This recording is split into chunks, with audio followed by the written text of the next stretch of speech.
दोस्तों, आज बुद्ध पूर्णिमा है। आज के ही दिन गौतम बुद्ध को ज्ञान प्राप्त हुआ था। गौतम बुद्ध, जिनका बचपन का नाम सिद्धार्थ था, उन्होंने 21 साल की उम्र में अपना घर द्वार छोड़ दिया, क्योंकि उन्होंने देखा कि लोग बीमार हो रहे हैं, वृद्ध हो रहे हैं और मर रहे हैं। वो उनके बालक मन पर बहुत गहरी छोड़ दिया और वो जंगल की ओर निकल पड़े, अपना राजकाज, अपना बीवी बच्चों को छोड़ के। कठिन तपस्या के बाद वो एक दिन पीपल वृक्ष के नीचे बैठे हुए थे। तब अचानक उनको लगा कि अरे, मैं जिसकी खोज कर रहा था वो तो हमारे अंदर में ही विद्यमान है। और इसके बाद वो चुप हो गए। काफ़ी समय बाद जब कई लोगों ने उनको बोला कि जो आपको मिला है वो जनता को भी आप दीजिए, तब उन्होंने पहला उपदेश सारनाथ में दिया, अपने 5 साथियों के बीच में। दोस्तों, बुद्ध को ज्ञान प्राप्त हो सकता है। बुद्ध को किन परिस्थितियों में ज्ञान प्राप्त हुआ? ऐसी परिस्थितियाँ हमारे अपने जीवन में भी कई बार आती हैं, लेकिन हम लोग बेहोशी में जीते हैं, इसलिए उनसे शिक्षा नहीं ले पाते हैं, उनसे ज्ञान नहीं ले पाते हैं। ये जीवन जिसका कुछ भी पता नहीं है, वो यूँ ही पूरे ज़िंदगी भर लड़ते झगड़ते निकल जाता है। छोटी छोटी बातों में हम उलझ जाते हैं और अपने ज़िंदगी को कष्ट में कर लेते हैं। अगर हमें ये एहसास हो जाए कि ये ज़िंदगी बड़ी बहुमूल है, इसको प्यार में जिया जाए, इसको सहयोग में जिया जाए, तभी इसका कुछ मतलब है।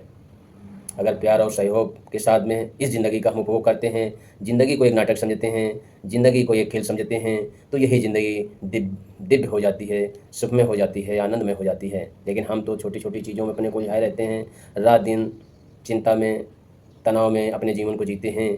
इसका कुल निचोड़ ये होता है कि हमारा जीवन इतना उलझ जाता है कि हम ज़िंदगी को जी ही नहीं पाते हैं।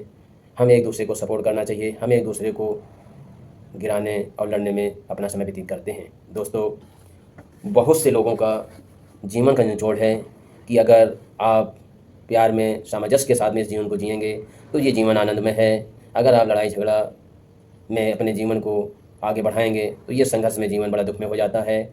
इसलिए आओ हम विचार करें, आओ हम इस पर सोचें कि रास्ता कौन सा अच्छा है, सामंजस्य का, प्रेम का, या फिर वैमनस्य का। ये समझना बहुत आसान है। आओ हम इस पर विचार करें। आज बुद्ध पूर्णिमा के दिन आओ हम सभी मिलकर रहें और इस दुनिया को सुखमय आनंददायक बनाएं। हमारे बुद्ध भगवान का एक ब्रह्म वाक्य है कि आप दीपो भव, अपने दीपक खुद बनो। आप ही अपने कष्टों को दूर कर सकते हैं, आप ही अपने भविष्य के लिए बुरे सिद्ध हो सकते हैं, भले सिद्ध हो सकते हैं। सभी कुछ आपके हाथ में है।